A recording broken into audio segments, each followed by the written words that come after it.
So dear colleagues, thank you for coming so early and not missing this interesting lecture of Dr. Gladilin from Moscow, Russian Federation.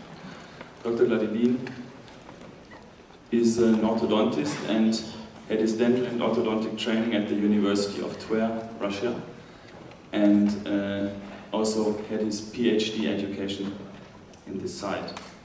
So we are very happy to have you here, and we're looking forward to hearing your lecture. We will always tell the speakers 1 minute before the time is over that they should stop 1 minute later, so don't be irritated. And the title of this lecture is Advantages of Interactive Self-Ligation in Lingual Practice. Dr. Gladilin, please. To participate in that Congress, and thank you in advance for it. In an everyday practice of every clinician, after getting a certain high-level standard in treatment of lingual cases, an idea to increase both effectiveness and efficiency of lingual practice extremely often comes to mind.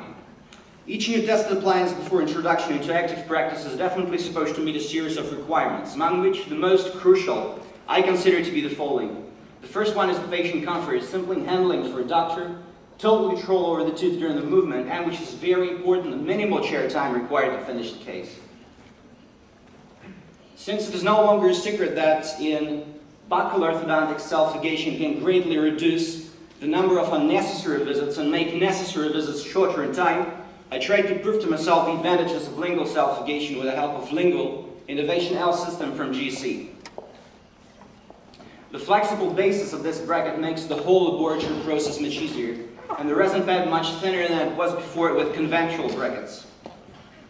An amazing ability of these brackets to be located closer to the center of resistance of the tooth, together with perfectly working latch which keeps the wire safely within the slot, gives the clinician 100% control over the tooth movement. I guess we shouldn't overburden ourselves with the use of different types of arch wires. For example, I'm 100% confident that almost every clinical case can be easily finished with the help of only 4 types of arch wires, and those are the arch wires which I routinely and daily use in my practice.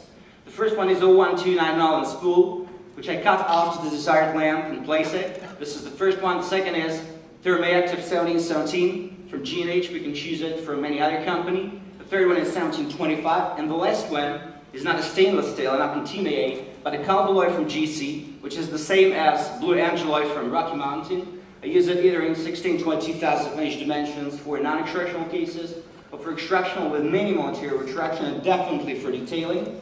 And in cases of extractional, when the extreme and proper anterior torque control is extremely required.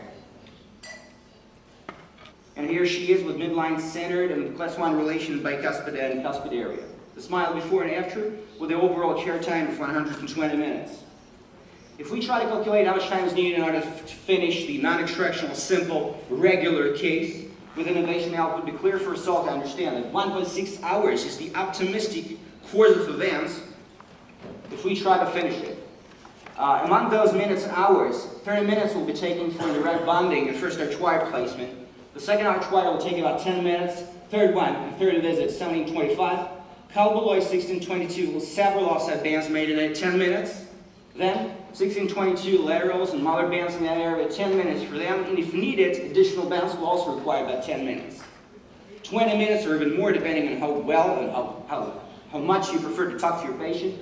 It may take a little more, but in an optimistic course of events, the overall chair time will be either 100 minutes or 120, or in the worst case of events, the worst case scenario, it may be 130 minutes. Dr. Gladilin. Yes, please. Edgar.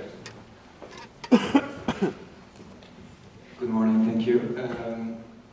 About the time you calculated for the treatments, you have chosen cases where none of the clips was broken during the... because it's true, it reduces dramatically the ligation treatment time, but once one clip is broken, I think it increases dramatically also the chair time. Thank you. Well, before we start to discuss the possibility of clip or latch breaking, I have to say that in working with innovation, if a clinician starts to work with the second or the next arch wire a little later and he was supposed to do it before with conventional ligation.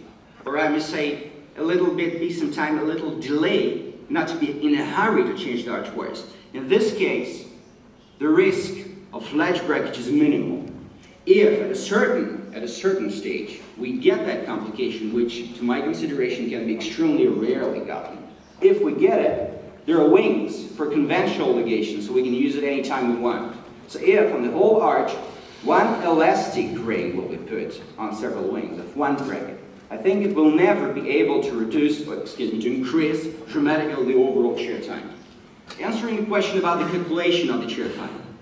The method of calculation was extremely simple. My assistant was just putting out in a special chart how much time given and dedicated to each patient I saw with conventional and with self-gating appliances. Here you are. I hope it gave you the exhaustive explanation. Thank you, and thank you, Edgar, for asking 2 questions. So thank you for your 2 answers.